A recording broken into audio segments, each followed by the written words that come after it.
Hey everyone, it's Matt, and today I'm going to be trying something I have not done before, and that is a video game review.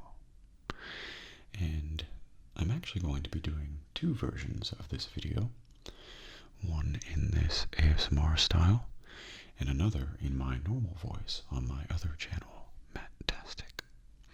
So if you're interested in that one as well, I'll put a link to it in the description of this one. Anyway, today I'm going to be reviewing Sonic Mania, so I do hope you enjoy it. Here we go. In my early elementary school years, I was just beginning to get into video games, starting with my own Game Boy Pocket and a copy of Pokemon Blue. However, as much as I enjoyed trying to catch them all, I'd quickly become aware of another popular video game franchise. One with a bit more speed and a bit more attitude, Sonic the Hedgehog. After my parents witnessed just how much fun I was having with my Game Boy Pocket, they decided to break out an older console that they'd bought for themselves while I was still a toddler, the Sega Game Gear. Although my parents hadn't been particularly passionate about gaming, they did have a few games to share with me, including classics like Sonic Chaos and Dr. Robotnik's Mean Bean Machine, and at the time I was very eager to give any new game a try.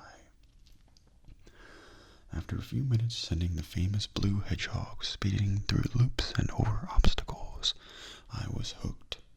The sense of speed blew my 6-year-old mind, and I was enthralled by the action-packed challenges presented by the nefarious Dr. Robotnik and his robot minions. Over the next few years, I spent what was probably an inordinate amount of time playing Sonic games on the Game Gear, and even disguised myself as the Blue Blur one Halloween night.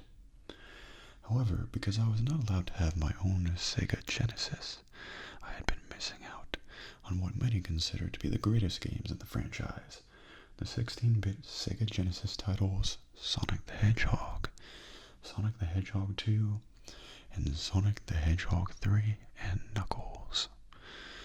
Luckily, I soon made a friend in the first grade who did own one, and playing these Genesis games together became a routine occurrence in no time.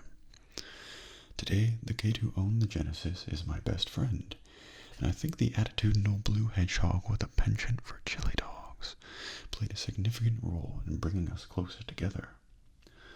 In the many years since, Sega has made many attempts to continue the Sonic franchise in new and different ways, with varying levels of success, but it seems that the common consensus among gamers is that Sonic's glory days have long been gone. At least until now. Meet the latest Sonic game, Sonic Mania. Sonic Mania can be described as an homage to the classic Genesis trilogy, or perhaps even a decades-late sequel. In fact, its style is so reminiscent of the original games that, when not taking Sonic Mania's resolution and aspect ratio into account, one could be forgiven for mistaking it for one of those games. Lovingly crafted with the classic pixel art style that generations of gamers have come to love, Sonic Mania provides a fantastic dose of nostalgia that almost made me feel like I was playing the Genesis games at my friend's house again.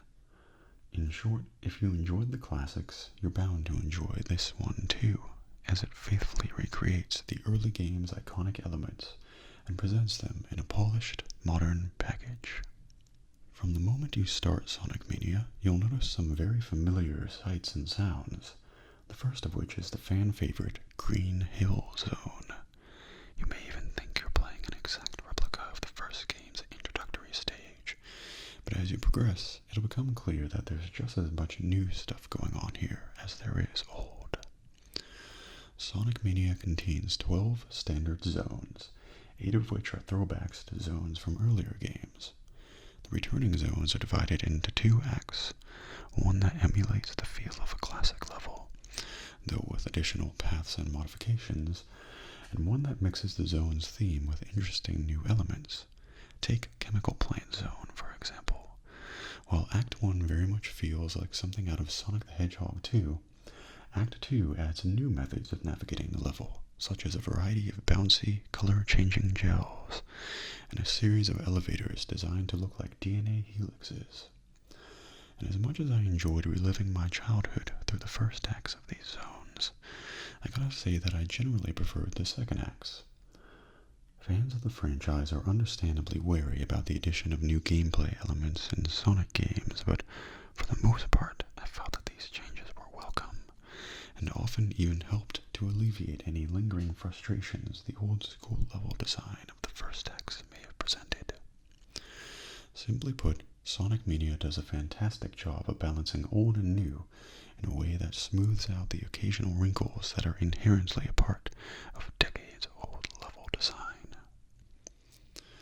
As mentioned before, Sonic Mania contains 4 completely new zones, all of which are very well thought out and visually interesting in my opinion.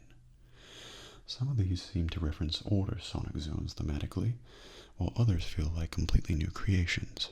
For example, the bright, colorful evening environments of Studiopolis Zone are like a callback to the Vegas-style glamour of Casino Night Zone, while the almost ethereal Press Garden Zone has Sonic sprinting through a snow-covered, overgrown printing factory. This concept may sound odd on paper, but it ended up being one of my favorite zones just because of how creative it is. These new zones also follow a similar pattern to the classic ones, in that they change things up, often dramatically, between acts, keeping every level feeling fresh and unique. Another change Sonic Mania brings to the table is the inclusion of a boss fight at the end of every act.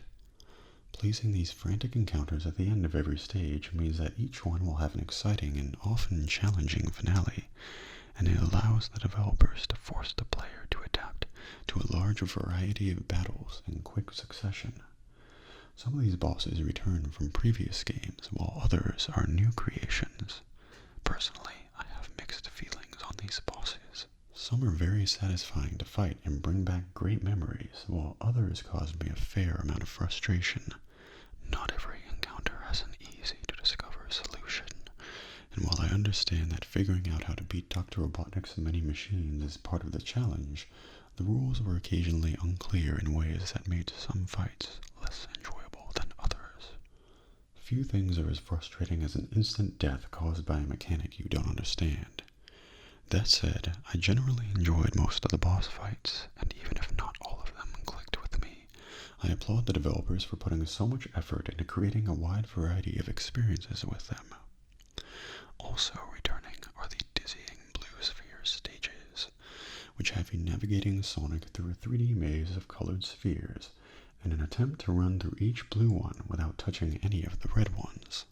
These provide a fun change of pace and allow you to unlock special features and secret extras, though if you've not been a fan of them in the past, nothing about them will be likely to change your mind this time.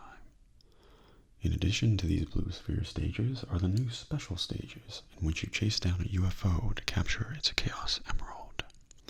Running through blue spheres will increase your speed, and acquiring rings will give you a little extra time to catch the UFO.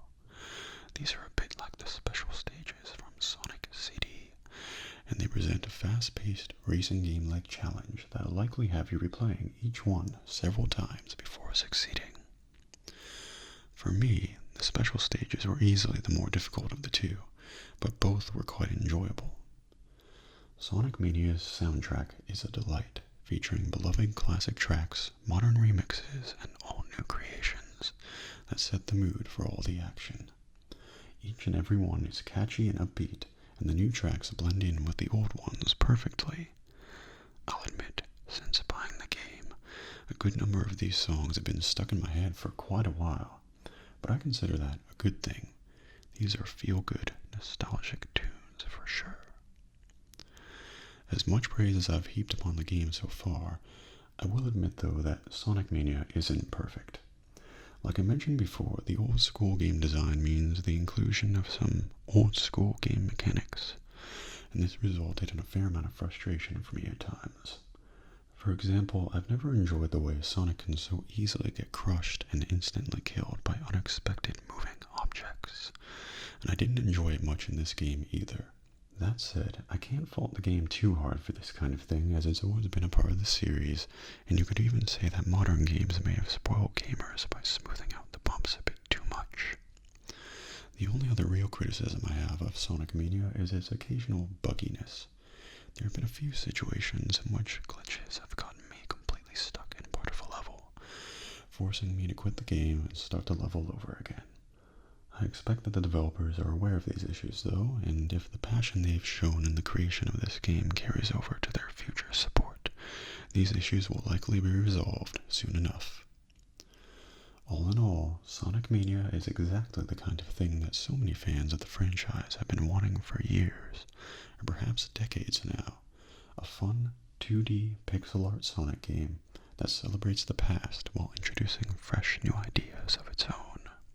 The core Sonic gameplay is the main attraction here, but the complete package, including a plethora of secrets and even a Sonic 2 style multiplayer mode, wraps everything up in a well-polished, fun-focused package. The developers of this game clearly understand what makes Sonic so enjoyable, and their passion shows in every nook and cranny. If you've ever been a fan of Sonic the Hedgehog, or if you're just interested in trying out the series for the first time, you owe it to yourself to play Sonic Mania. And that about wraps it up. So I do hope you enjoyed it, and I will see you next time. Have a good night.